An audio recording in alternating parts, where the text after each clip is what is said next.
Welcome back, JJ. Welcome to One Cardinal, One Cub, and One Beer. I mean, last week it was 2 Cardinals, no Cubs, and a Diet Pepsi. That show will come back the next time JJ goes on vacation. We want to thank Maxwell for sitting in, but we are back to our format. Thanks, Max. Yeah, Max did a great job. So much knowledge. I mean, even if he wasn't my son, just so much knowledge. He's always so much fun to talk to about baseball because he is really into the analytics much deeper than me. And I always learn something whenever I talk baseball with him. So anyway, I do want to remind you to subscribe to our page by clicking the icon on the bottom right. Like us on Facebook, follow us on Twitter, and contact us through onecard1cub1beer@gmail.com. And please support us through Patreon. You can go to patreon.com. All you have to do is look up One Cardinal, One Cub, and One Beer, and you can start supporting us for as little as $3 a month. We made so much money on Patreon that last week JJ went to Vegas and blew it all, so we need to replenish that Patreon money. Yeah, baby. Anyway, JJ, how you doing? I'm doing great. I went to Vegas, as Vince said. I not only went out there as for vacation, but I did a little research, Vince. I went out there and was spreading the gospel of One Cardinal, One Cub, One Beer. I think I got us about a handful of fans out there. I was talking to them about the podcast. Yes, it's very nice. I met a lot of good people out there. They're very excited. So I've got some news about the Oakland A's or the Vegas A's here to be soon. The stadium is going to be located on the Strip right next to the MGM and across the street from the Excalibur. It's a casino right now called the Tropicana that's been there since 1957, long time ago. And they're just going to go ahead and make that area the location for the A's. I've seen some artist rendering of what the stadium's going to look like. It looks beautiful. It's going to have a big A like the A's wear on their uniforms out in the front.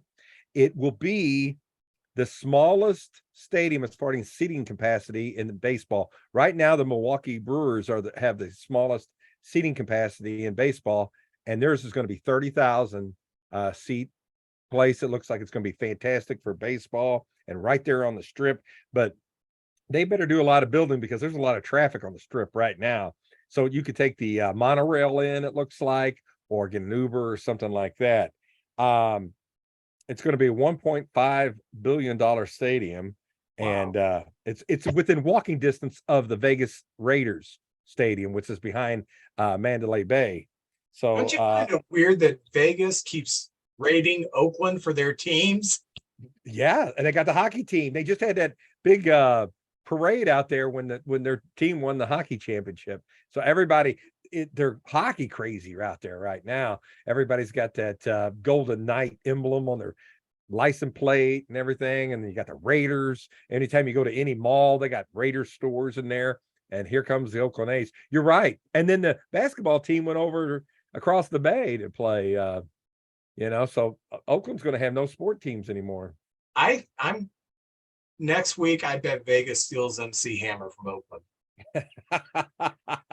Oh, Hammer time! He's going out to Vegas. Oh man, I tell you what. And I'm going to be honest with you, all you Cardinal fans. And I sent Vince a message and my son. I made a big bet. I made 2 bets on baseball, and one was the second game in London. Marcus Stroman's pitching. The Cardinals are floundering. The Cubs are starting to get hot. I put a substantial bet on the Cubs to win. Hey, when you're betting on baseball, you got to bet with your brain, not your heart. Because a lot of times when I was a kid, I bet the Cardinals to win every time, and I was in poverty. I was eating peanut butter and jelly sandwiches most of the time. But I made a substantial bet. I got in there. The game was in Vegas. It came on like 8 o'clock in the morning. So I had to get over to the stratosphere real early. And there were some degenerates just like me betting on baseball at 6:30 in the morning. I'm sitting in this big room with these giant TVs. And I won't tell you how much I bet, but the Cubs jump out 4-0. And I was like, man, I'm kind of selling my soul here for a few bucks, for a few pocket change here. And apparently a lot of people bet on the Cardinals because you could hear them cheering in there with me. And then let's just say the Trey Mancini play, the play that will go down in infamy. He ranges out to where the second baseman is. They both look at each other. He hurries back, and then he tries to barehand the throw and cut off Marcus Stroman. And there went it all came unraveling. And the Cardinals, who are consistently inconsistent, came back and won that game. And I don't know what it is about the Cardinals. We can give Stroman a fight. We can give Garrett Cole a fight. Any ace, Clayton Kershaw, we can give them a run for their money. But if you give us the 4 starter or a kid that just came up on the minors, they're going to destroy us. So I lost, but I had a backup bet, which I won that one. So anyway, I lost overall, and that was it for the betting. My wife cut me off right there. You can feel my pain because so much of my life the Cubs have let me down. Now they've let you down too. So, oh man, I'm just a loser. That's all there is to it. Beck wrote that song about me in the times of monkey silent chimpanzee. Oh, it was terrible. all right. Oh man. So that's what happened out there. I had a good time. I love baseball. Actually, I'm kind of excited about Vegas getting a team, and I love the Oakland A's. I've loved them since the 74, the early 70s with the Charlie Vo Finley teams. And I think it'll be good for them. And that team has tried everything to make it work in Oakland, and it just hasn't. I don't like to see teams move, but that's a good move. Don't you think, Vince? They've had every opportunity to build a stadium. They haven't. They've just let that thing completely go to pot. Alameda County Stadium, and what doomed them is when they got the Raiders back from Los Angeles after they initially left to go to Los Angeles. They got them back. That beautiful view of the mountains, they walled that off with more seats so there would be football seating capacity, and that just forget it. It's a terrible stadium now. Sewer backups. All of a sudden, I feel for the Oakland fans because they do have a very passionate fan base, and I loved watching Oakland A's baseball because even though there'd only be 12, 15,000 in the stands, man, you could hear them with their instruments and chants.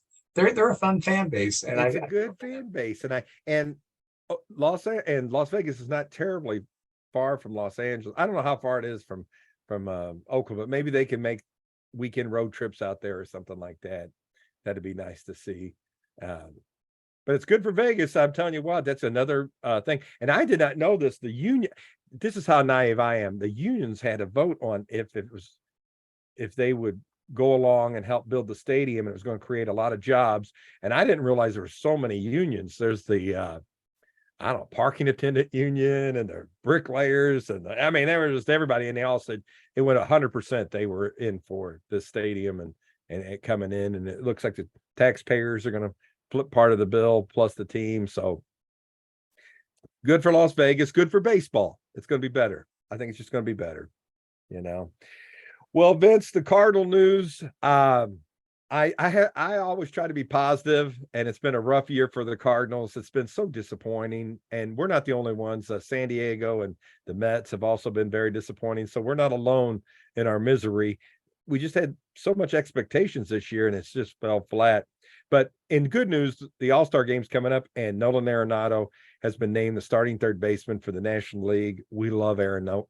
If you're a baseball fan, you love Arenado.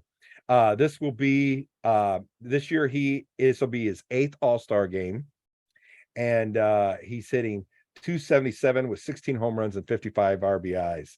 So it's good to see him up there. When you get to about 8 All-Star games, that's almost a decade of excellence right there. So he's just another feather in his cap, and what I think is going to be a Hall of Fame career. If he's, even if it was over right now, he's got a good shot at the Hall of Fame. I know he's got a long way to go, but man, he's just a pleasure to watch play.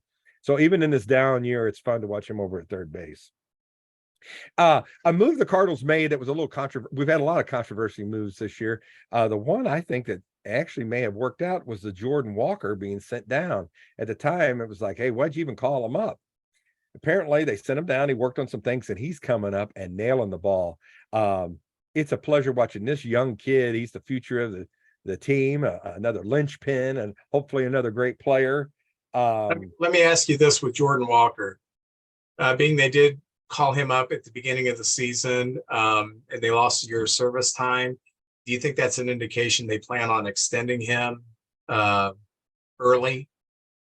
I hope so. We don't know what's going on behind the scenes, but the Cardinals have been known to make some of those deals. And if Walker's the player we all think he's going to be, usually those work out good for the team. When you do that. I think that's the only thing that makes sense, that they sent him down, lost the year of service time. I think the only thing that makes sense is they had at the back of their mind, we're going to extend this guy anyway, so send him down, let him work on a few things, because otherwise it didn't make sense. So I look to see an extension maybe after the season, that they're going to extend him and keep him in the fold for quite a while. I've heard the announcers say too, he's not chasing the outside pitch. There was like sliders that he would chase, and now sometimes, and this happens with every baseball player, there's pitches, they're outside and they get called a strike. And he's been a victim of that a few times too, but that's every player in the Major League Baseball. But as of right now, he's hitting 294, and he was there for a couple of weeks. He was riding right over 300 mark, 6 home runs, 22 RBIs, and an OPS of 808. I love that. And, the years we've been really bad, there were some years in the 70s, the mid 70s, and the early 90s. But in those years, you looked at our minors, our young players, and we didn't really have, we had Ray Langford in the early 90s. And in the 70s, we just didn't have a big star coming. And seeing him and Tink Hence and Mason Wynn coming and some of the other kids on there, I don't think we should be down for long. I think good things are ahead, or we got a good opportunity to have productive years ahead of us. So it's not like those other years that we had some real bad years in there. So I think there's a lot of positivity in the future. This year, it's been no rhyme or reason. And I'll get to a little bit more of that here in a little bit.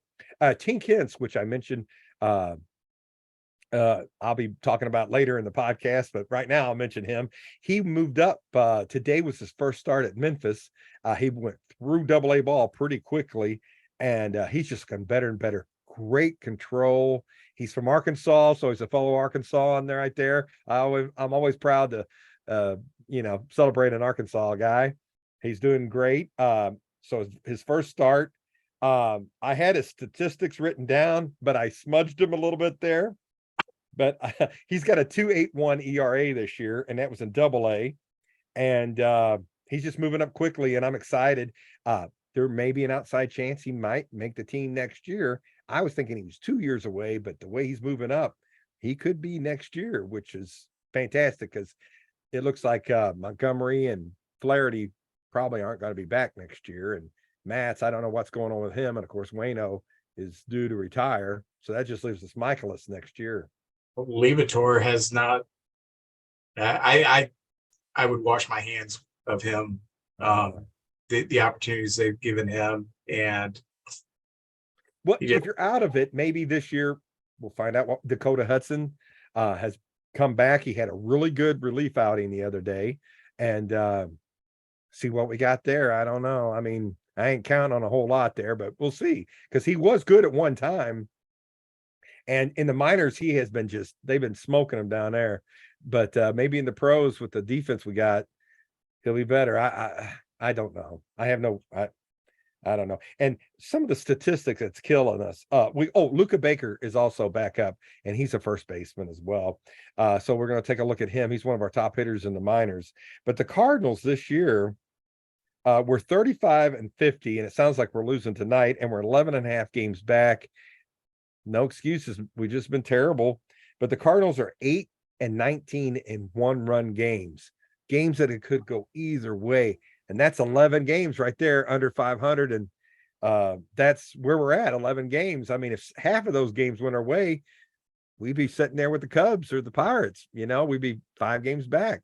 But that's wishful thinking. That's just the facts of it. Also, Wayno went on the DL. We'll talk about that a little bit later too. Flaherty, I don't know. He's all over the place. And one other little fact I have. Oh, the Cardinals did make a couple of signings. We have a pitcher from Thailand, a 21-year-old. He's 6'7", 188 pounds, and we signed him as an international player. I don't know what to expect. 6'7", though, that sounds pretty good to me. I don't know anything else about him except his size, his height, and his weight. That's it. And the Cardinals, here's a statistic that kind of sums things up this year. The Cardinals have blown 17 games in the 8th or the 9th inning this year. 17. And the Cardinals have a 54% save percentage. The only team that has been worse out of the bullpen is the Chicago White Sox. I know you probably, who do you dislike more, the Cardinals or the White Sox? But the White Sox have been even worse than the Cardinals. 17 blown saves. Now, is it because our starters aren't going very far? Have the bullpen been taxed? Have they not been as good as they were last year? Do we not score enough runs? Does the defense let us down? I don't know. I think they've just been horrible. That's all. And I think the starting pitching hasn't helped them one bit. We've had some injuries in there too. So that's basically it. We played 3 series since the London games, and we had the Houston series, and we went 1-2, and we should have won that second game, and the bullpen blew it. The Yankees, we won 2 out of 3, and the Yankees are, I mean, that's a playoff type team. And as Meatloaf would tell you, 2 out of 3 ain't bad. 2 out of 3 ain't bad. Hey, what? But I'd take 2 out of 3 every series. You win 2 out of 3 all year long, you're going to make the playoffs, probably. Oh yeah. You know, that's just consistency, and that's what we haven't had. No consistency. And now the Marlins, and I'm happy for Skip Schumacher, John Jay, and John Mayberry, 3 guys who've spent a lot of time with the Cardinal organization. I'm happy for them. And they're just whipping the crap out of us. Last night, they scored so many runs, I think they stopped counting. If there was a mercy rule, that game would have ended in the 5th inning yesterday. About 5 or 6 weeks ago, we had a series with the Marlins, and they impressed me. I thought this is not the Marlins of the last few years. This is a very athletic team that can run, they can hit, and they can pitch. And I didn't think they would be able to compete because of the division they were in, but they have proven that thus far in the season, we're halfway through, I think they're for real. And them young guys start believing. That's when they're dangerous. If you can get ahead of them and knock them back a few games early, you can kind of get them to doubt. But they're in it, and they've got a very good chance. And like you said, Vince, and their middle relief is very good. I didn't know their middle relievers were as good as they are. Well, the Cubs were 2-5 this week, and we've been 2-6 since the debacle of the last game in London. And if you want to know my true feelings on that last game, you can rewatch last week's show. We have looked really, really, really, really, really, really bad. Yeah, really bad. Well, like the other day, we had a 6-0 lead after 2 innings, and we decided we'd cough that up. We have just been in a funk, and like I said last week, that loss to the Cardinals in the second game that we should have got out of that inning, that was a gut punch, and we've been reeling ever since. The only bright spot is we have Justin Steele, who he's won one of the 2 games. And he won that game against the Cardinals, and he's pitching tonight. I don't have the game on, so I don't know how they're doing. I think they're up like 35-0. It's like pick the field goal. Oh yeah. So anyway, but yesterday's game, 4th of July game, we're up 6-2 going into the 8th inning. And one thing that has been good about the Cubs has been their relief pitching. The last month has been outstanding. Leiter Jr.'s been great. Alzolai's been great. Merriweather's been great. Fulmer's even been great. And Fulmer couldn't pitch because he had to pitch the day before, like 3 innings. But anyway, Merriweather comes in after 6 innings of a 2-run ball that Hendricks pitched. Hendricks has been so good since he's been back. ERA under 3. But anyway, Merriweather come in, had a good inning. And then we were up 6-2, and Leiter Jr. Cannot get the job done. And then I think it's 6-4 going into the ninth. He gave up a few runs. Alzolay comes in. Alzolay didn't look bad. But man, there's some players that the Brewers have that just know how to put the bat on the ball. And so they tied the score. And so going into the 10th at 6-6, we have no momentum. And we're down to Daniel Palancia in the bullpen. You're saying, who's Daniel Palancia? Exactly. This is Major League debut. It's not going to be a easy landing that we hope for. This is a guy who has an ERA of over 6 in the minors. He does throw hard. He throws 100 miles an hour, and he did hit triple digits. And he's got a great slider, no control. But we had to send down Hayden Wisniewski, and I'll get to that in just a moment. So they bring in Palancia. And, you start the 10th with the runner at second. We don't score in the 10th, so the Brewers were playing in Milwaukee. They have the runner at second. And it gets to the point there's one out, and I don't remember who it was, got hit into left field to Happ. And Happ throws the ball to home and nails the runner. And the fast guy from Milwaukee, I can't remember his name. But anyway, nails the runner at home. So there's the second out.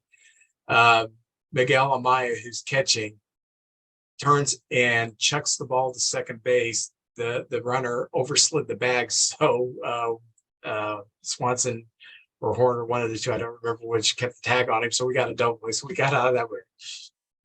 Yeah. So we squeak out one run in the top of the 11th.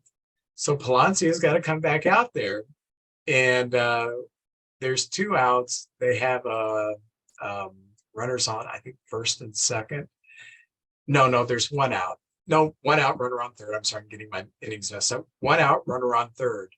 There's a fly ball hit to Happ, who the inning before had just thrown out a runner at the plate. Same runner, because he started second base because he was the last out of the inning. Same fast guy. It's a fly ball to Happ. Perfect setup, perfect throw. We nailed him at the plate for the 3rd out, and we won the game. And it was one of those magical moments. If we have anything that we can hang our hats on and say, okay, this is a fulcrum to where we can get back on track and defend and contend for this weak division, it was that game. It was so cool to see. First of all, you seldom see someone throw out 2 runners, get 2 assists in a week from the outfield. It seldom happens. You don't see it happen too often in a game. I've never seen back-to-back extra innings, a guy throw out, get 2 assists at the plate. It was unreal. But anyway, so I could have been really depressed coming on here, but yesterday's game kind of like, yeah, mojo back, even though we've only been 2-5 this week. Some of the hot spots going on is that we have been hitting a little bit. Our hitting is happening, and we are sending 3 to the All-Star game. Justin Steele, Marcus Stroman, and Dansby Swanson. And Steele is pitching tonight, and this may be his last start. I don't know. Maybe he'll get one more start before the All-Star game. I hope this is his last start. I hope he comes out, wins his 10th game. He's leading the National League in earned run average. He's 9-2 right now. I want him to be the starter in the All-Star game. That'd be cool. You want to hear something weird? Sure. He's from a small town in Mississippi. Okay. And this town is and I can't remember the guy's name. I should have done better research. This town is the home of a former Cub pitcher who started the All-Star game in 1946. Oh, cool. The stadium or the baseball field that Justin Steele grew up in was named after this player. His family knows this player's family. The player's long gone, but he knows their family. It's a small town. I mean, it's not like it's a huge town. That's amazing. So if he starts, he will start. There's only been one other Cub pitcher to start an All-Star game, and that was this guy. So if Steele starts, it's going to be 2 guys from the same small town. The Cubs long history of only started one other guy, and if it still start, it's just kind of a cool story. That is fantastic. Anyway, so Fergie never started an All-Star game? Oh gosh, but you think of when he pitched, it was Koufax, it was Drysdale, it was Carlton, it was Gibson, it was Marichal. It was so Right. it didn't surprise me. It was tough. Seavers, in the late 60s, early 70s. So he never started an All-Star game, which is amazing. I do want to get into this a little bit. We'll get into it a little bit later in the podcast. We've had Hayden Wisniewski in the bullpen, and he's pitched pretty good. We've sent him down to AAA so we could stretch him out to be a starter again, because Jameson Taillon is the Chicago Cubs' answer to Adam Wainwright. So all you Cardinal fans know what I'm talking about. He's pitching bad.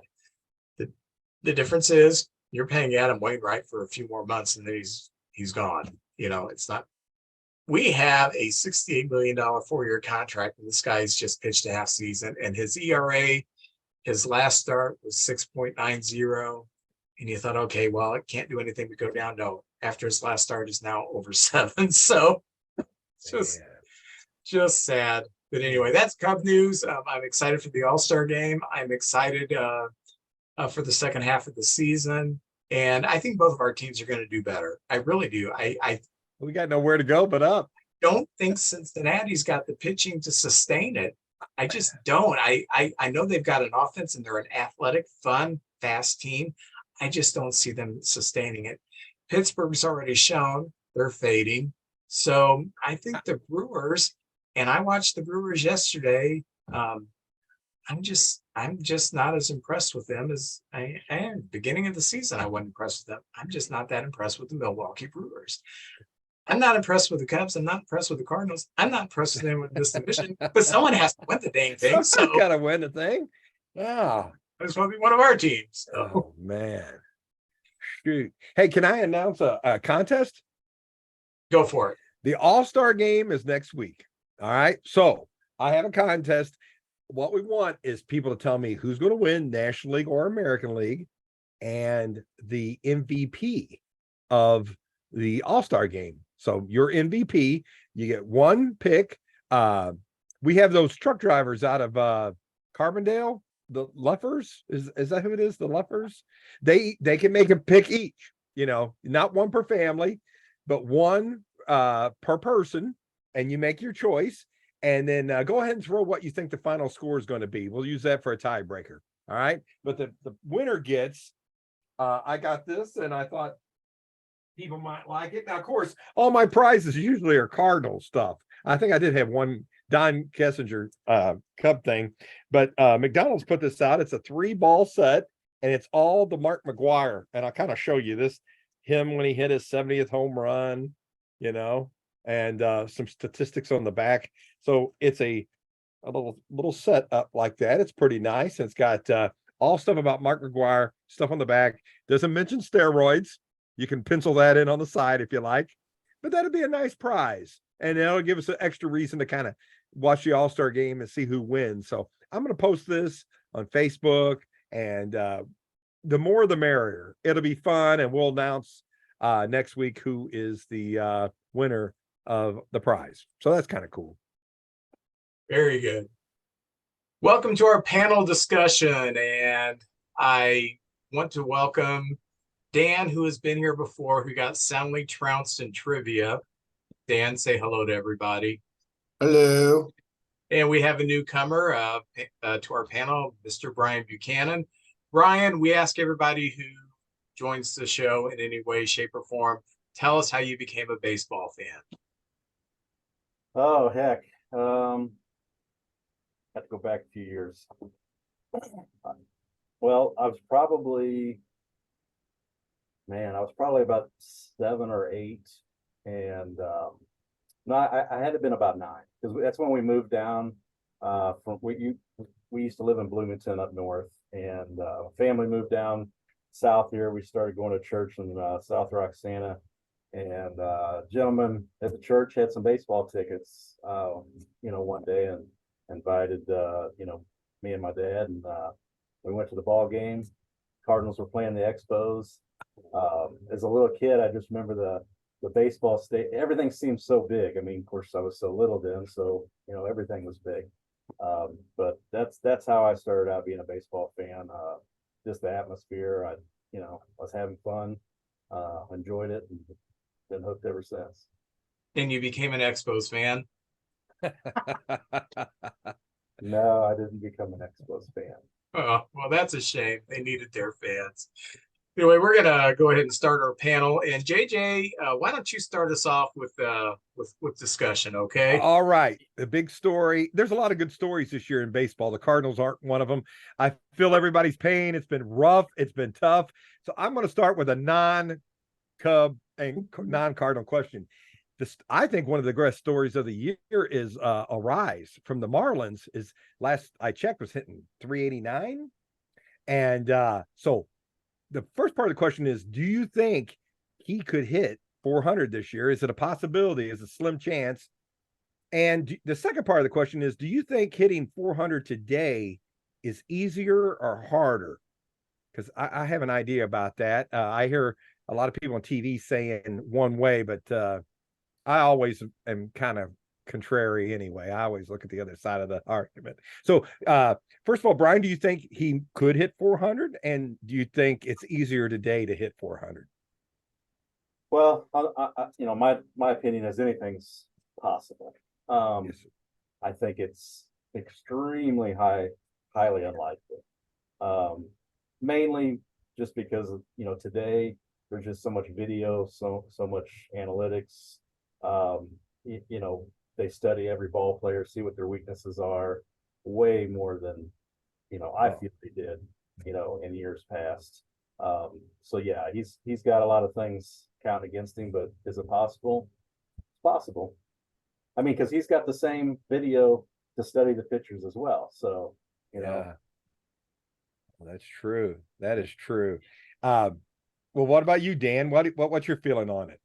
Are you a bet man? Would you put a big bet on it? Possible. I'd bet against it, but one slump, you're done. But it is possible. I think of Tony Gwynn, Chipper Jones type players, mainly Tony Gwynn. I haven't watched him enough to see if he is like a Tony Gwynn. His numbers look like he's a Tony Gwynn. I don't know how much he strikes out or anything like that, so I haven't really followed him that closely. The only thing I have followed the storyline. And I'm pretty impressed that he's way up there at 390, 400. And he slipped a little bit and it came back. I think it just takes one slump and he's out of it. He's down to 370, 360 pretty quick. I'd like to see it. It's a good story. It's a good storyline. Miami's a good story as well. So yes, it's possible. It's possible. I'd bet against it though. Well, Vince, what about you? How do you feel about that one? The 400, the magic 400, that's when you're like a legend. That puts you in legendary air right there. In my lifetime, there's been 3 serious challenges. Crew in, I think, 77 or 78 ended up 388. Brett in 80 ended up 390. And then Gwen in was it strike year? I believe it's a strike year. Yeah. No, it was the year after the strike, wasn't it? Okay. He was limited, but it was counted as a full season because I think they played 144 games that year, and he ended up hitting 394. The difference is, like Brian said, there's just so much information now. And when you were Carew, when you were Brett, when you were Gwen, you were going to face 1, maybe 2 pitchers a night. Today, Arise may come up 5 times and he'll face 4 pitchers, 4 very different pitchers. It's very difficult. However, there's 2 reasons why I hope he hangs with this for a while. Number one is because it is bringing back interest in the contact hitter. And I love a hitter who can go up there, make some contact and make some things happen. If you can put wood on the ball, anything can happen. If you strike out, you strike out. So that's one reason why I hope he flirts with it. The second reason is because Miami is having a great year. they may make the playoffs, and this would bring a lot of media to the organization that needs some positive um, press. And when you think about the history of the Marlins, they've had two great seasons where they paid for a World Series. That's what they did. They bought a World Series. The second one, not so much as the first one. The first one, they definitely bought it. But the second one, after they won that World Series, they dismantled the team again. And it's been nothing but disaster after disaster, even building this nice, beautiful stadium, except for the stupid sculpture they used to have. Now they've gotten rid of that. It's still not there's nobody. They took out the fish tank, for heaven's sakes, you know. Oh, yeah, I remember that. I don't know why they did that. But yeah, I would like to see baseball survive in Miami, and this could be a shot in the arm along with the playoff run. Oh yeah. If it's Tampa Bay, Miami in the World Series, that's going to be the lowest attendance ever in the World Series. I've been to that. I'd watch it. Yeah, I'd watch it. I'd go down there. I'd go. Seats would be available. I think it's almost virtually impossible to hit 400 anyway. Everything just has to be right. But in the old days, because I hear a lot of people talking like, well, nowadays these athletes and all this kind of stuff, but the fields are smaller. Back in the last time anyone did it was Ted Williams, 1941. They didn't even have batting helmets, and now they got the elbow things and the shin guards, and you have to have so many at bats per game. I think it's a little over 3 at bats per 106 games played to qualify for the batting title. You can't come in late and have 502 official. Yeah, something like that. Plus, back in those days, they were checking the guys, and I'm sure, and they could throw inside. A lot of guys got hit. Now they get hit today too, but that was a weapon for Don Drysdale and Gibson and Juan Marichal and all those guys. They just dust you. You hit a home run, the next time you're getting dusted when you came up. Well, you don't see that so much anymore. And but today, these guys, I remember when I was a kid, 92 miles an hour was like an elite fastball. Oh yeah.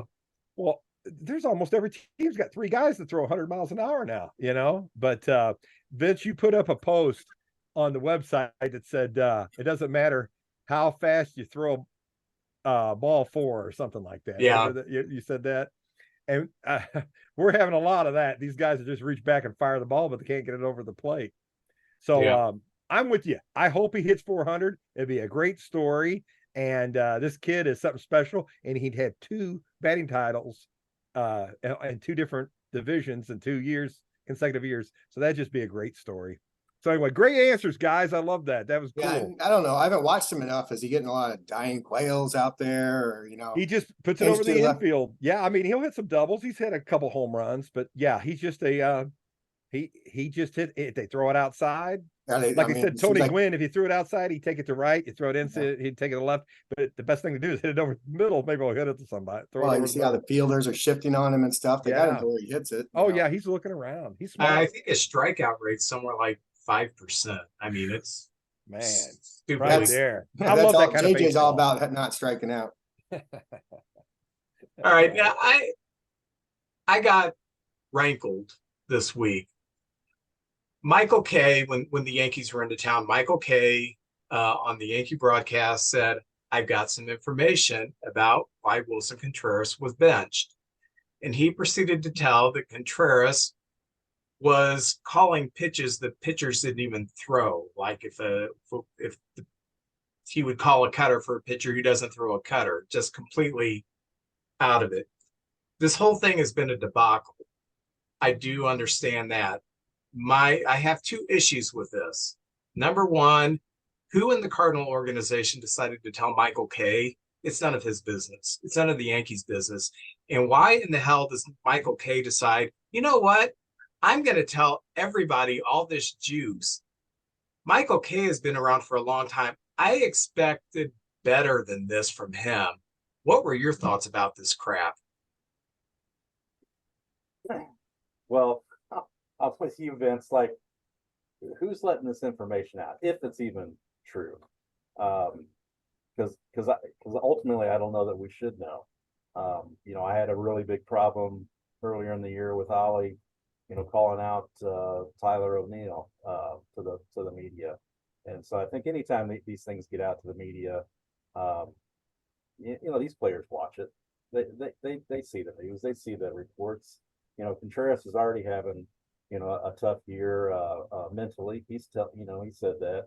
So, it just does a disservice. So I don't know that someone from the Cardinals let this information out. We don't know if it's true.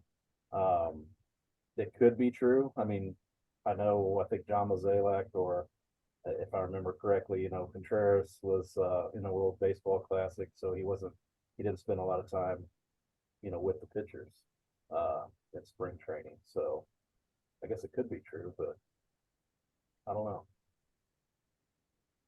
Watching the Cubs for 2016 was his rookie year. I know that the starters did not like throwing to him, but if it was something that egregious that he doesn't even know what pitches the starters throw, that sounds really weird for a major league catcher to have a problem with. Yeah. So is it possible that maybe somebody was pulling Michael K's leg? Possibly, and it got out of hand. I don't know.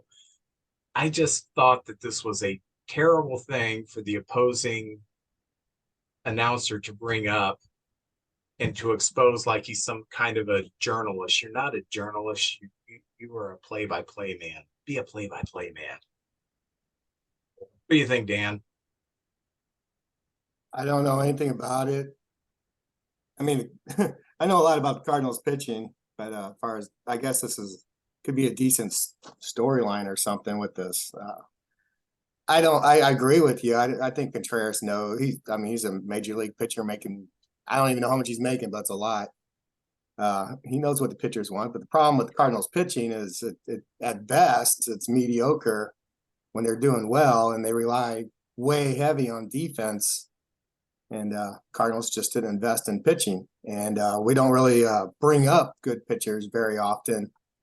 But baseball's all about pitching. That's what I always say. It's all about pitching. The hitters and stuff, it's all sexy and stuff. Home runs are neat, but it comes down to pitching if you're going to win championships. And the Cardinals don't have it, but I don't know about that storyline and stuff. I just don't know that much about it to really speak intelligently about that. Nobody on here speaks intelligently. Is that a criteria? That's never stopped me before. Yeah, I don't know nothing about it. And I honestly don't care. So, But JJ, speak intelligently about this. What do you think? Well, let me light my pipe. Hey, it's like a TMZ world. Everybody wants to get the first story. Hey, listen to this. I've got a little information. I wouldn't know who would be leaking stuff. I remember going back a little ways. We had a Rosarina on our team as like the fourth outfielder, and they had a celebration. We were going to the playoffs. We're going to play the Braves, and Schultz at the time said, "We're going to kick the Braves' beeps," and he posted it like to social media, and that was kind of the end of a Rosarina on the Cardinals. And yeah, good thing they got rid of that cancer. Hang on, there is a silver lining that people may not know about. They know Libator. And they know we got rid of Martinez, the first baseman who couldn't play defense very well, but he was a good hitter. Yeah. But the draft choice we got was Tink Hintz, who I'm going to do a little piece, talk about him in a minute, but he's moved up to AAA already. He flew through AA. So at the time, we've made trades before where we thought, oh, Zuna, look, we got Ozuna. And we just traded away Zach Gallen and Sandy Alcantara. And at the time, nobody was upset about it. And then 4 years later, they're going, oh, they're so stupid to get rid of those guys. So maybe T-Hintz, maybe he'll just be the next Neil Allen, or maybe he'll be the next Steve Carlton. Who knows? Stay tuned. Stay tuned on that move. But I got rid of a Rosarina. Yes, a Rosarina is great. I understand that, but we'll see what happens here. But yeah, I don't know who's talking, and I kind of just wish the story would go away when they said we're going to rest him a little bit. I was like, all right, or we're going to have him DH, and then the media was like, you got this catcher, and you're not going to let him catch. And I was like, oh Lord, just let him catch, man. I like him when he was with the Cubs. I liked him. Is he Yadier Molina? No, but he's as good as most. I like him. I think he's a good hitter. This year he hasn't hit as good as he used to, but this has been a strange year with the time clock, with the new pitching staff, with the defense, with the you can't do the, you can't move the people around. It's just been a crazy year. And I'm not holding anything bad against him. I'm glad he's on the Cardinals. I love watching him play. And you know what? You said speak intelligently on this. I forgot the damn question, to be honest with you. I got wrapped up in my own head, Vince. I can't blame Contreras for the pitching problem. Yeah, I'm not blaming Contreras and that Michael K guy. That's New York. I don't know who media Michael for you. K is till now. Yeah, he's Let's on some call him talk Special show. K. Isn't he on a talk show with like somebody, Schilling or He's something? the Yankees play-by-play guy. Oh, yeah. He's the one who his catch thing is when the Yankees win, he goes, "Duh, Yankees win." Oh, that's him. Which Well, I already don't like him. The most ridiculous. Yeah, I've never liked him since, the first time. And he's been around forever, and I'm thinking, this is something he should have known better, but he is from New York and they love a good story. So They love a good story. They won't let this die, man. Oh, it's been rough. It's tough to be a Yankee too, with all that media and beating on you and stuff like that, analyzing every single move. You don't have that in St. Louis so much, but well, can I ask? I'm going to ask a question. Is that all right for the next one? All right. Everybody knows disaster of a season. The Cardinals have had it rough. Nothing's going right. More wrong than right. We've had a few little glimmers of something good, but it's coming up on the where we can the trading deadline. Who would you move? Who would you trade? Is there somebody you would move? Is there somebody you could see us getting something good for? What would you want in return? Is there anyone you wouldn't trade? Is there somebody you're like, definitely we're not moving that guy? Or is everybody up for grabs? I'll be honest with you. I would trade of the 24 guys on our roster right now. I think anybody's up for grabs if it made the team better, except for maybe Jordan Walker.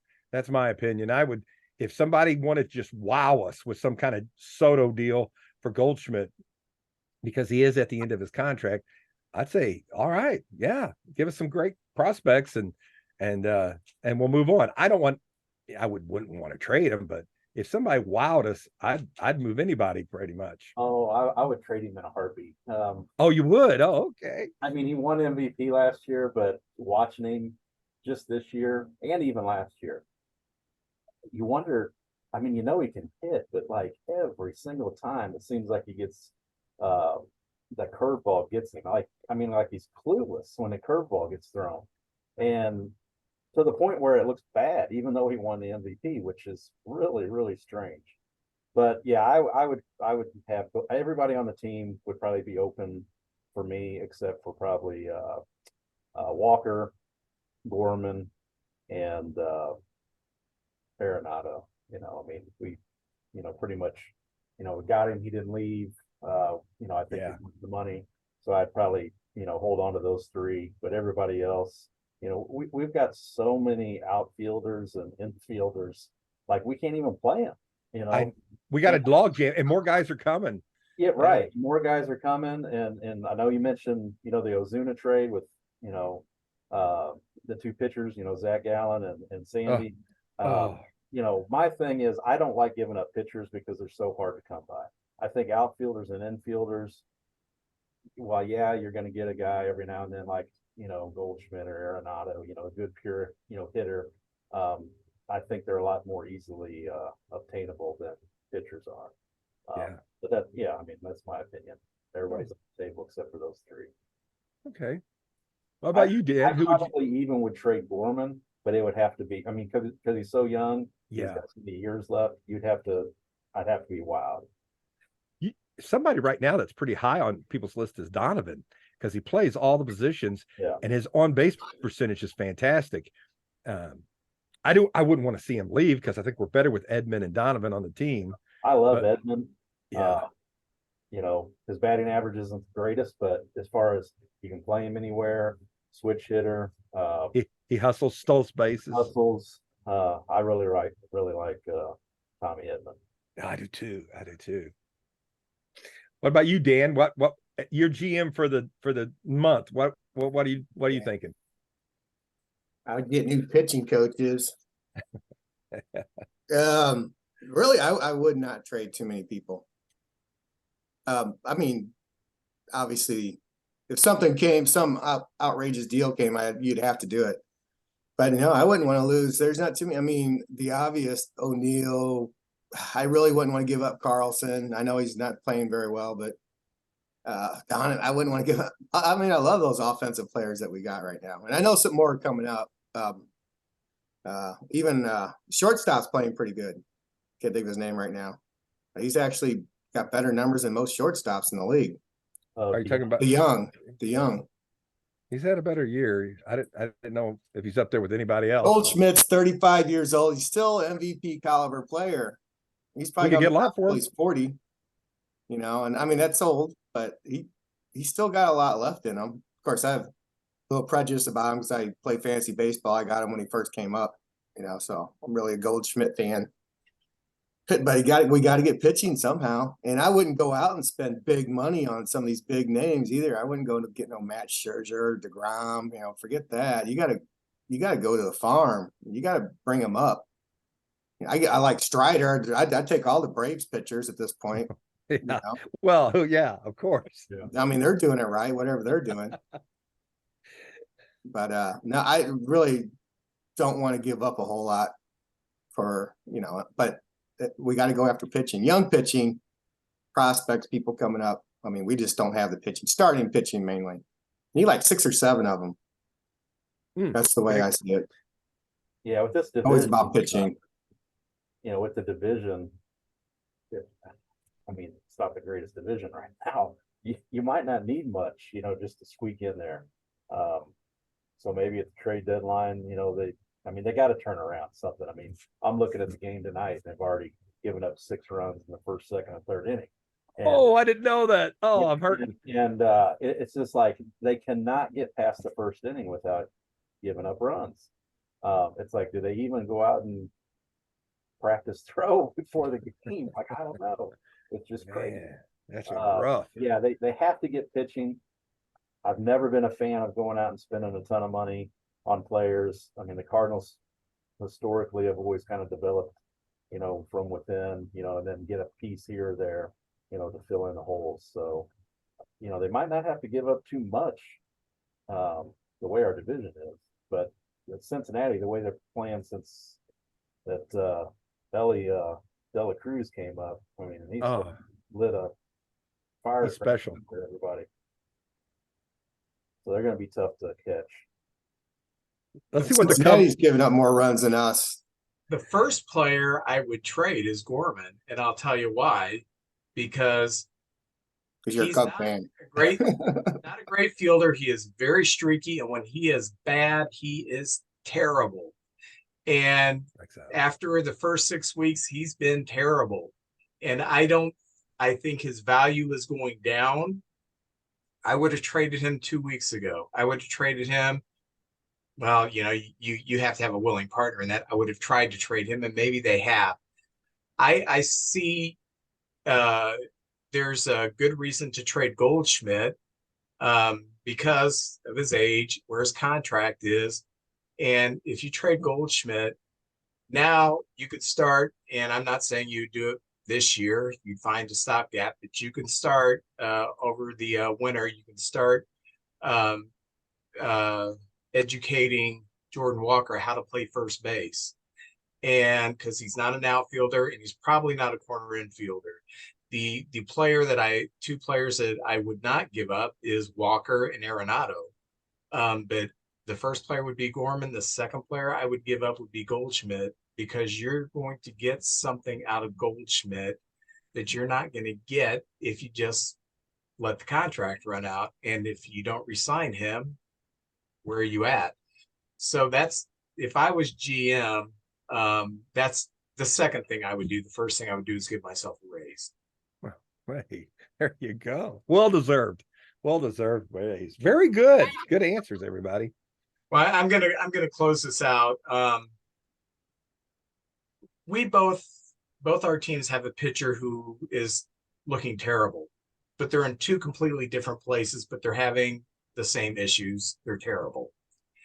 Ours is Jameson Tyone. Yours is Wainwright.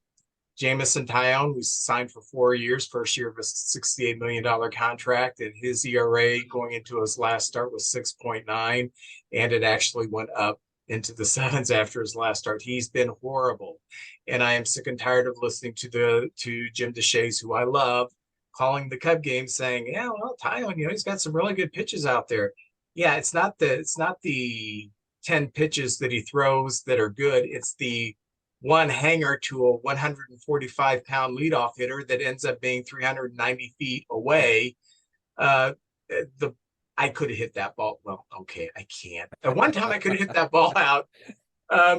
You have Wainwright, and they're both struggling bad. And I don't see a solution to this other than that injury that happens whenever players are playing terrible and we put them on the IL, and well, it's the guy's got I don't know, finger cancer or something, and then suddenly he's back in 10 days, whatever. And Wainwright, this is really messing with his head, as evidence that he got off Twitter. I mean, and I watched the interview with him yesterday, and he came right up to the edge of saying, I'm done. Bye. They went ahead and they put him on the IL. For the Cubs, we are about ready to put Tyone on the IL as soon as we have Wisniewski stretched out in AAA to become the fifth starter. Why do we keep doing this? Why don't we just have a list, mental break list, whatever, and quit saying, oh, well, they're injured. They're not injured. Man, sometimes you just need a break. You need to get yourself together mentally. And I think society's moved to that point where we understand that stress can really kill you mentally.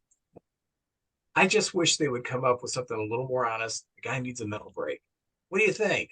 Yeah, I think we're trending that way. I mean, even, my workplace and many workplaces across the country, I mean, sick time. I mean, now it's, they talk about it, they say, hey, take a mental break. It's more out there in the open. It doesn't have that stigma, it did, 5, 10, probably even 2 years ago. We're just talking about it because sometimes you just need a mental break. And whether that's a week or 2 weeks or whatever it is, I agree. It shouldn't be, they're not injured. We know what it is, so I think probably we'll get there someday. Probably in the near future. And after 20 years of great success, couple of World Series champions, no one's going to hold it against Adam Wainwright that he took a mental break. I'm not. So what do you think, Dan?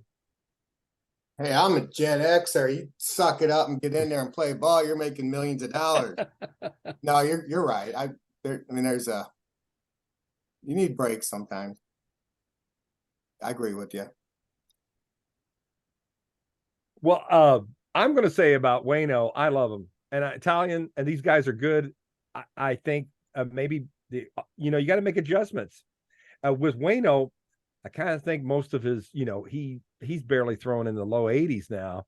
I still think he has some value in the bullpen and to the team, working with young players and being, just being a positive influence out there on the team.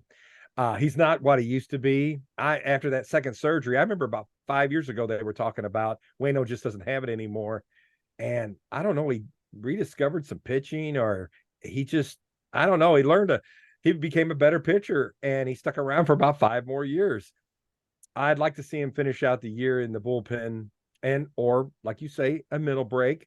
I think he's in great shape. He's just, he's 40 years old now. Italian, when he was with the Pirates, was phenomenal. So I know he's got the ability. I don't know what's going on with him. Maybe he's just lost it a little bit, or he's lost somehow. They can figure it out. I believe in him.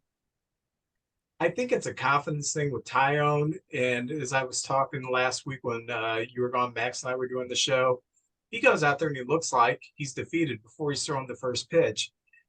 And DeShays is right. He will throw 10 great pitches. It's that 11th pitch that is a groove ball, a cookie, and you know, I like when a pitcher screams into his glove when they do something like that. He just, oh well, I deserve it.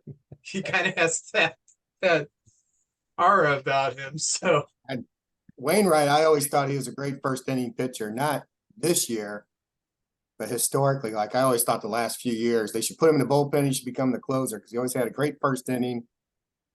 He could go in the ninth and do the same thing. That'd be magical. he I don't has know if he could still do Two it more though. wins. I'd love to see him get 2 more wins to 200. Two Yeah, more to there's that 200. too. He could be the Steven Matz, the new Steven Matz in the Maybe that's bullpen. why they put him on the IL, let him rest a couple month or so. Yeah, Bring him and back you're to the right, big Vince, league. about the rest. A lot of guys, I don't know if it's their agents at the time, but they would say, "Oh, I had a bad year last year because I had a achy elbow or something." It seems like there's always an excuse. It wasn't I had a bad year. It was like, well, I was dealing with things the team didn't even know about. But well, as former Cardinal farmhand once said, "I have an achy breaky heart." It's Billy Ray Cyrus. Vince said something, about, these pitchers, they come out and they just look defeated before they get out there. I mean, I could probably name 3 or 4 right off the top of my head. Galat, Gio, Sane, Palante, Mats. I mean, as soon as they give up a run, it's like they look defeated. You can tell on the mound. And if someone like Max Scherzer gives up a run, I mean, he's pissed. He's young. Oh yeah. Like that is what we need. And I don't know if that comes from leadership out in the bullpen, leadership at the pitching coach, but we don't have anyone on the team right now like getting mad. I mean, Yadier Molina would not put up with it at all. Like, I mean, he got mad, and you should be mad if you're giving up runs that early. You should be mad if you're making mistakes. It shouldn't just be, shucks, it's like, oh, poor me. And I just see that time and time again this year from the pitching staff. It's pathetic, really. I mean, especially as many years being a Cardinal fan, I'm witnessing this. It's been rough. I don't want to say the first time. I mean, we had some pretty rough years in the 90s, but it's pretty bad this year. Yeah. Early 90s. We need to wrap this segment up. I do want to thank our guest, Brian Buchanan. Thank you, Brian. Yep. And Dan for coming back. Luscious Dan Rutledge. Comes a time in every man's life when he needs some advice on relationships. You need to listen to the podcast DMDR, which stands for Dating, Marriage, Divorce, Remarriage, from my good friend Jeremy Connor, the Dr. Phil of the Boot Hill. You can find DMDR on Spotify or whatever platform you choose to listen to your podcast. Our next segment, we are going to talk about a subject that I've been trying to get on this podcast / YouTube channel since we started, and that is having someone on to talk about the increasing role of women in Major League Baseball. And for some reason, it just kind of keeps falling through. So Shannon Logan is joining us, and Shannon, you are the one who has stuck it out and said, I will be on this podcast. We're very happy about that. Thank you. Cool. Awesome. Thanks for having me. I know you're a big baseball fan because we're friends on Facebook. Tell us, how did you become a baseball fan? So it's kind of a crazy story, but like most people, it was a divided family. So just a single mom, and a lot of times single mom would be working or out partying. So I was in charge of watching my brother, who was 8 years younger than me. And so I would have to have something to entertain us. So that was Cardinal Baseball on Channel 11. Or that was, Jack Buck on KMOX. Went to sleep many times listening to Jack Buck on the radio, and that guy after him, the Things That Go Bump in the Night guy. Oh, yeah. George You know what I'm talking about? Yeah. Yeah. His daughter was one of the clients for my wife's business, tax business, for years. So yeah, George. Oh, really? Cool. Wow. Okay. Bell, yeah. So we just needed. Sorry. So sorry. baseball, but anyway, really cool. Yeah. No, yeah. So I mean that kept us company. And you know, I was young when he was born. Of course, I was 8. So probably from 10 on, it was just a passion for me, and I got to learn it and just soaked it up, you know. Very Plus good. it's guys in uniforms. I mean, I am a girl, sorry. Yeah, I never got the appeal. Guys in uniforms, I don't know. Eh. Hey, well, let me tell a little story. About 5 years ago, I was watching a game on ESPN, and I used to be in a lot of baseball chat groups, and we would watch games together and chat. And there would be like sometimes there would be like 100 people in this chat area talking about a game. Well, Jessica Mendoza was her first year of doing commentating for ESPN on Sunday Night Baseball. And there was a ball that was hit the center field directly at the center fielder. And which is known as one of the hardest balls to judge in baseball. When it's hit directly over your head, you can't judge whether you go in or go back. And the center fielder misjudged it. And Jessica, who was a softball player, one of the greatest ever play I should say the U.S., but the world, she talked about how that is a difficult play. I had no problem with that because it is a difficult play. Some guy got on there and said, "I can't believe this woman just said," and I thought, this woman. So that's funny. Actually typed, That's "I funny. can't believe this man is questioning her judgment." And so it kind of fell into, I don't know, a sexist thing. But anyway, so I've kind of had a soft spot for kind of been pulling for women to not just be sideline reporters like in the NFL, which I think is ridiculous. I like that we Me too. have who are in the booth, who do play-by-play, who do color commentating, and just want to go over a little bit of history. And this isn't everything, but this is some of the things I found interesting about the history of women in baseball. On April 2nd, 1931, a 17-year-old named Jackie, she pitched for the Chattanooga Lookouts. She struck out both Babe Ruth and Lou Gehrig in an exhibition game. Wow. Pretty cool. Wow, that's awesome. Yeah. In 1946, Edith Houghton became the first woman to work as an independent scout for Major League Baseball. So we had scouts, a female scout, 1946. So that's very progressive in that time and place. She was hired by the Philadelphia Phillies to be a scout. Jumping up, 1989, NBC's Gail Gardner became the first woman to regularly host Major League Baseball games for a Major League television network.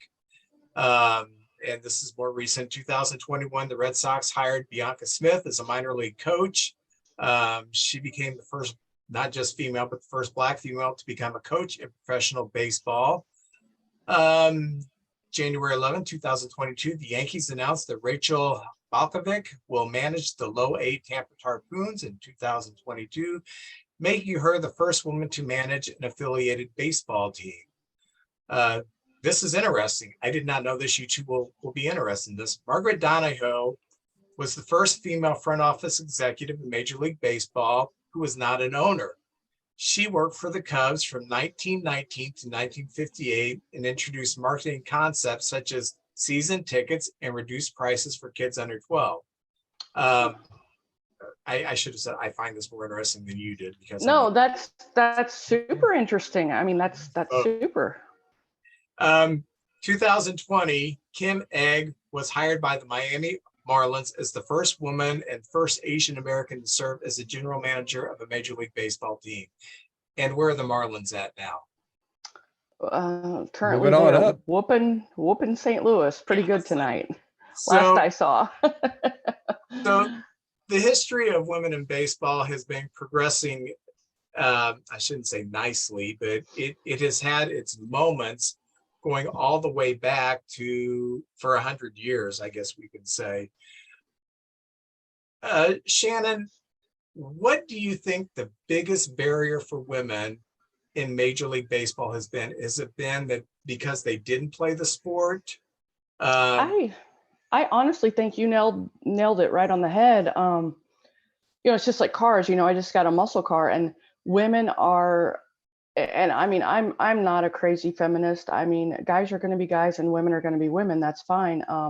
You got to take it with a grain of salt.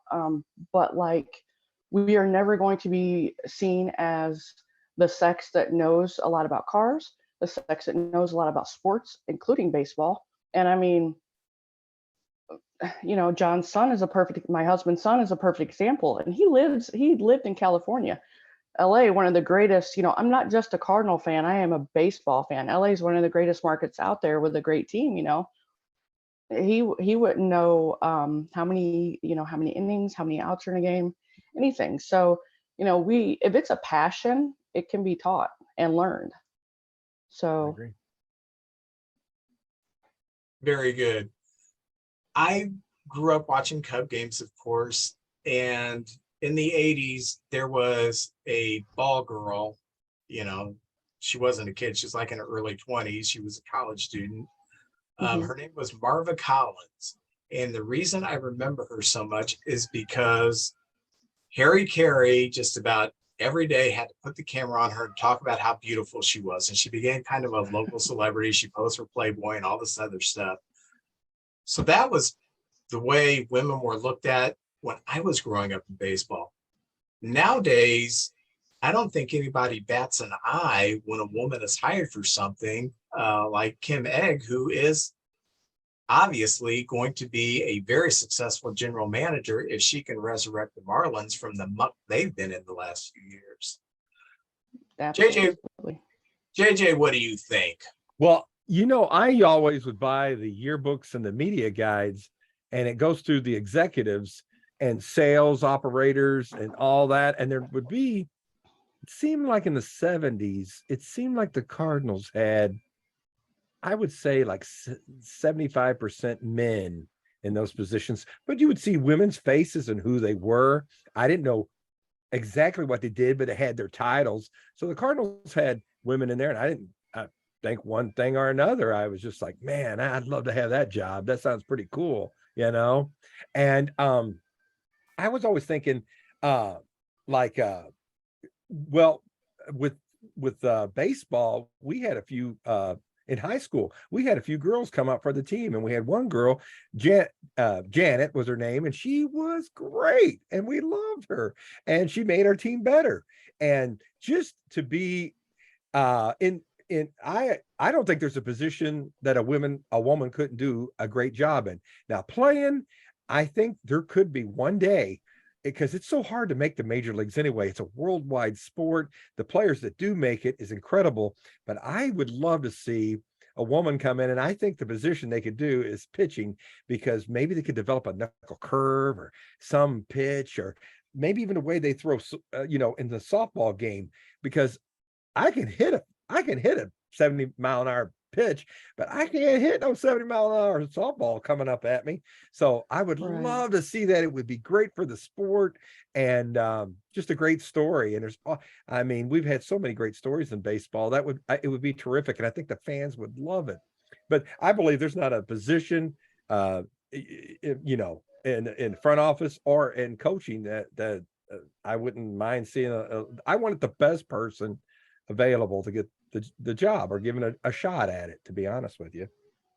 Well, and I mean, if you think about it logically, you know, um, we know, I'm not a marketing major or advertising exec, but we know that beautiful women or women in anything pretty much can sell products. So if you look at it from a business standpoint, it's very smart. Your fan base is mostly male. Let's be honest, mostly male, even though a lot of women love the sport, but predominantly male. And, they want to go to the ball game, see some women play some kick butt ball, and drink more beer. Well, that's very profitable for the Cardinals organization, Oh, yeah. or any organization for that matter. Certainly. Yeah.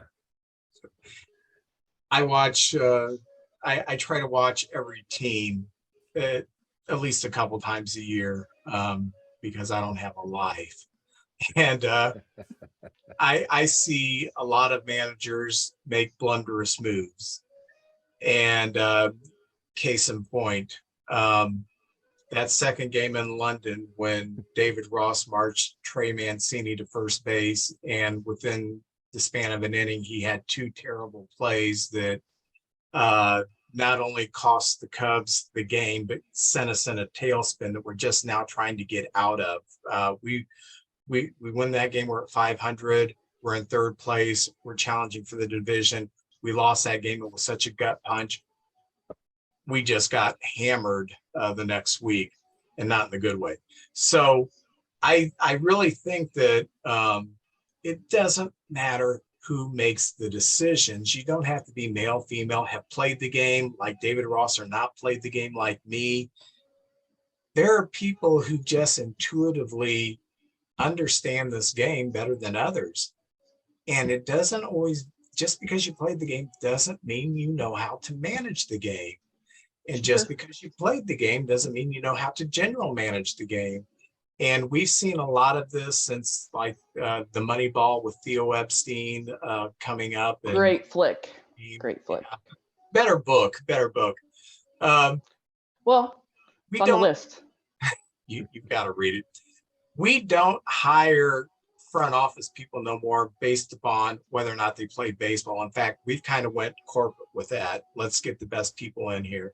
And that's one of, by the way, Kim Egg has played a lot of softball, very, very top level softball. She's very well versed in how this works. But the best thing that I see, the best opportunity for women in management positions is the fact that we're getting away from the old boys club that you have to have played the game to understand it. No, you don't have to play the game to understand it. Some people just understand it intuitively or through 50 years of watching it like a nerd. Yeah.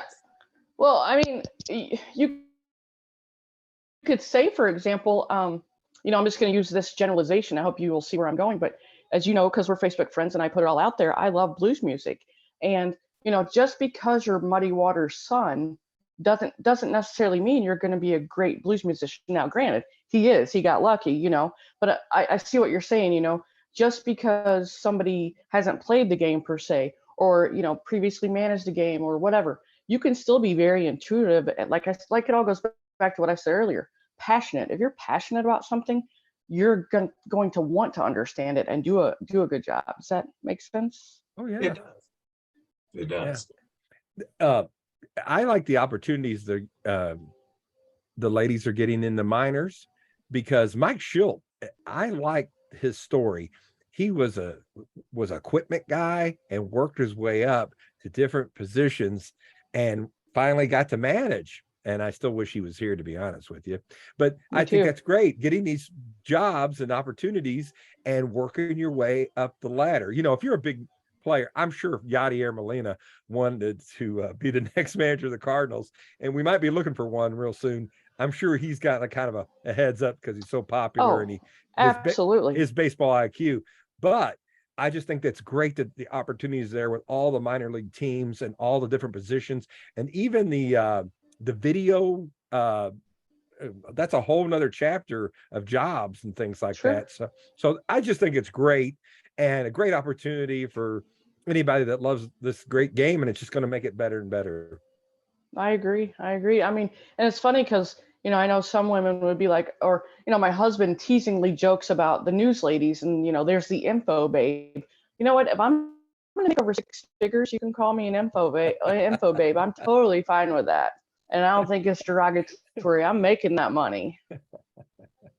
So how many years out do you think will be from a woman coaching, like a base coach or something on the field, for a major league team? And do you think that we're going to see the day within our lifetime where there will be a female manager in the dugout?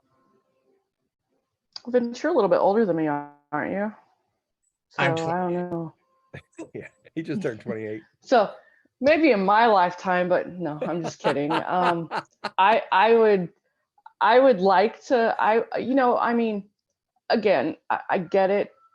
It takes a long time for change, and I mean, everything. Period. But I would like to hope in the next 5 years maybe that's a little soon, definitely in the next 10. And as far as, being a manager, yeah, I mean, I think maybe definitely on the field, like as a base coach or something of that nature, maybe 5 years or so. But I think it's going to take probably about 10 to solidify the fact, oh, these women know what they're doing, to get an actual front office manager, GM, etc.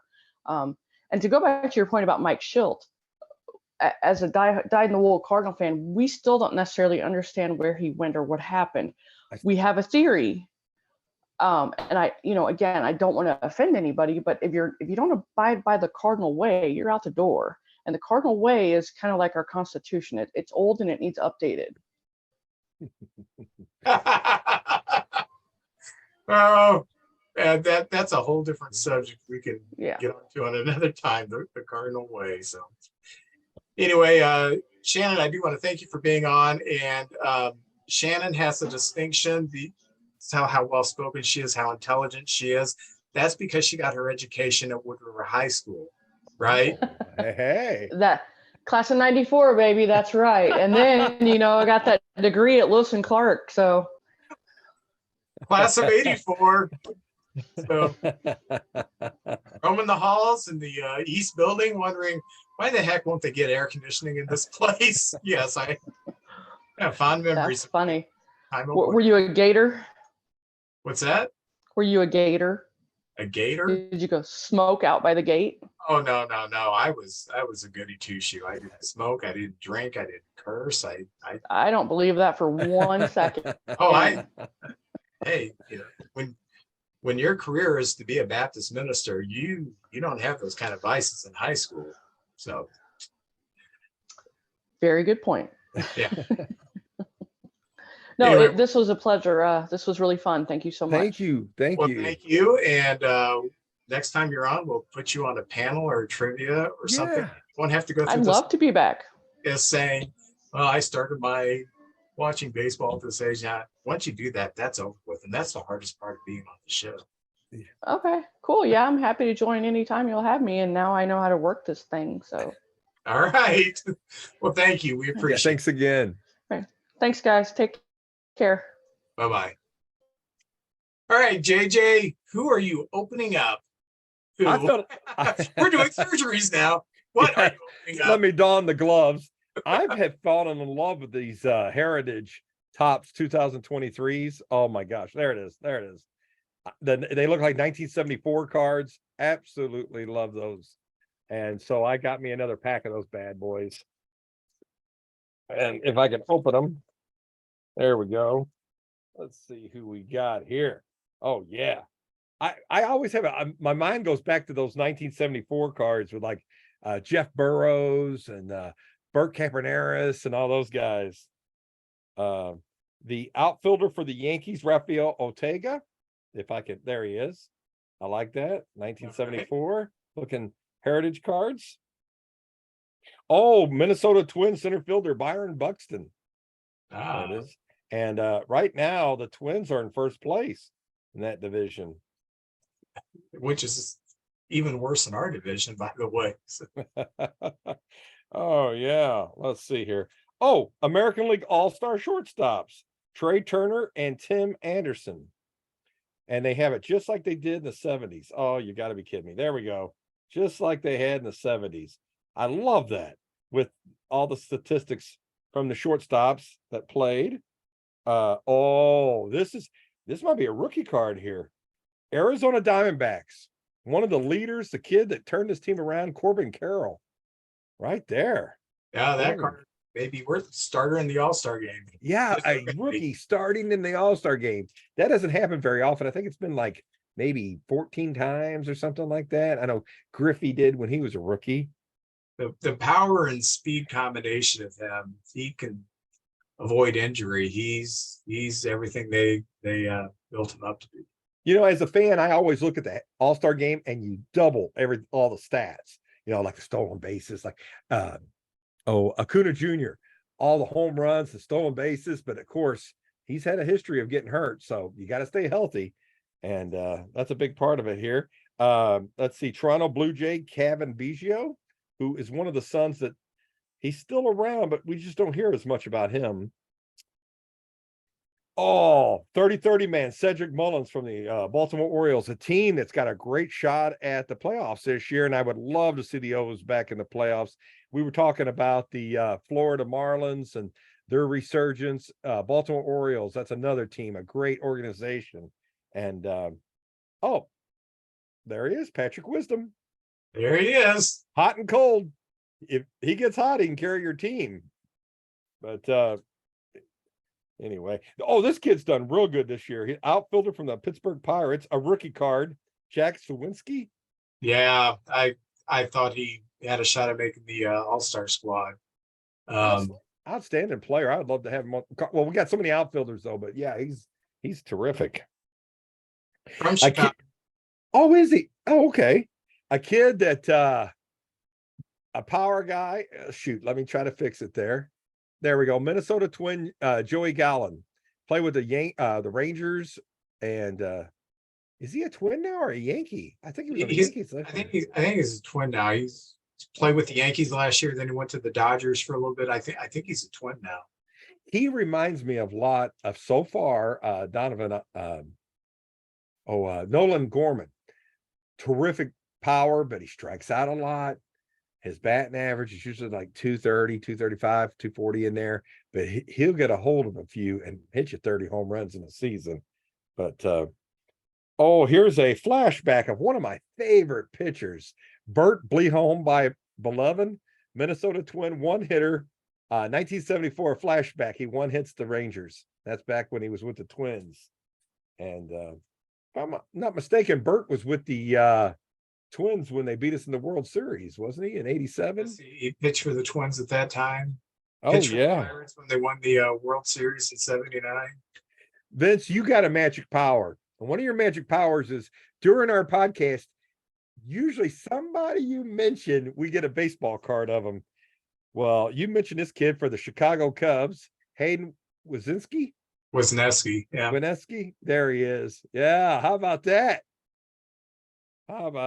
All-star outfilders, Aaron Judge and Ronald Acuna Jr. And they do it like the 74s there. And I tell you what, Acuna Jr., we're going to have if Rise and Acuna Jr. keep this up, it's going to be great MVP type seasons down the stretch. And the last one I'm going to show is an Oakland A, because this may be cards we don't get to see anymore. It'll be the Vegas A's, and I don't know if they're going to change the colors or anything like that, but the stadium out there it will be called Athletic Stadium. So it looks like they're going to keep the name, but it's third baseman, Oakland A's, Jordan Diaz. Let me see right there. There he is. And that's his rookie card. So that's it for those Heritage 2023s, which I absolutely love. I'm going old school. Dondras, 1989. 89. I was in the Navy back then. We got the puzzle piece of Stan Musial. There he is. Yeah, Hall of Fame at the bottom. These puzzle pieces. One of these days, I'm just going to show up and say, "Hey, I've got a Stan puzzle." If anybody wants. Yeah. Outfielder for the Mariners, John Moses. I remember him. He's more known for parting the Red Sea. Catcher for the then the California Angels, Darryl Miller. I can't recall him. All right, finally, All right, a Hall of Famer, one of the greatest Expos of all time, Tim Raines. Tim Raines. Yeah. I got a checklist from the Angels. Jack Lazorko. Never heard of him. Man. But he threw to Darryl Miller, who was obviously a player I never heard of either. Man, the no-namers. Oh, I remember this guy, outfielder, Randy Bush, DH for the Twins. Yes. Nice career. Former pitcher for the White Sox, Floyd Bannister. Oh, yeah. He had a fastball. He was Threw hard. Pitcher for the Baltimore Orioles, Mike Griffin, who I don't remember. This must have been the year I was on crack. I mean, I don't remember any of this. Somebody, yeah. I never done crack yet. Jim Gott. I remember Jim Gott. Okay, that's one I know. I think he was a Dodger at one time too. Yeah. And this is a left-hander that I always thought would be better, but he just never could put it all together. Scotty Bales for the Indians. Oh, Now the yes. Guardians. Yep. Left-hander who I had think he some, was mainly a bullpen guy, I believe.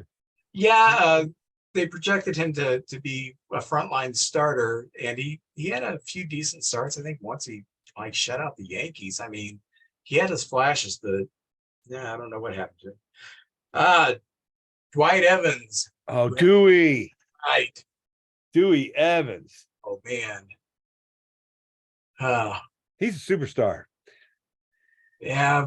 He's not a Hall of Famer, but he's right on that Yeah. line. Like Jim Oh. Edmonds, McGee, and those guys. One of the most popular players to ever play against the Cardinals, Jeffrey Leonard, who called St. Louis a cow town and had the one flap down. They had one flat down. He killed us that playoff series. 87, he won the MVP and they lost. So Yeah.